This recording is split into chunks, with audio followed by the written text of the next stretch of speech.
151 crores லாஸ்ல இருந்த ஒரு business ரொம்ப ஷார்ட் டைமில் எப்படி ஒரு ப்ராஃபிட்டபிள் பிஸ்னஸாக மாறினாங்கிற ஸ்டோரி தான் பார்க்க போகிறோம். Myntra, Indian fashion e-commerce website.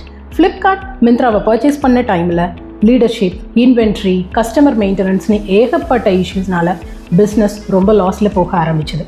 Myntra எங்கே தன்னோட ஐடென்டிட்டியை இழந்துருமோன்னு நிறைய பேர் ஒரி பண்ணினாங்க.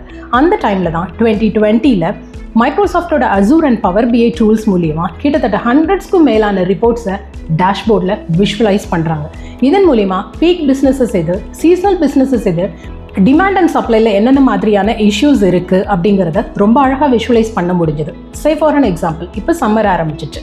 நம்ம ஜென்ரலாகவே காட்டன் ட்ரெஸ்ஸஸ் அதிகமாக ப்ரிஃபர் பண்ணுவோம். காஸ்மெட்டிக்ஸ் அப்படின்னு போகிறப்ப சன்ஸ்க்ரீன் லோஷன்ஸ் அதிகமாக ப்ரிஃபர் பண்ணுவோம். இதெல்லாம் ரொம்ப ப்ராம்ப்டாக விஷுவலைஸ் ஆகிறதுனால அவங்களால ரீஸ்டாக்கிங் ரொம்ப ஏர்லியராகவே பண்ண முடிஞ்சது. அப்படி தான் ரொம்ப லாஸில் இருந்த ஒரு பிஸ்னஸ் ப்ராஃபிட்டபிள் பிஸ்னஸாக மாறிச்சு.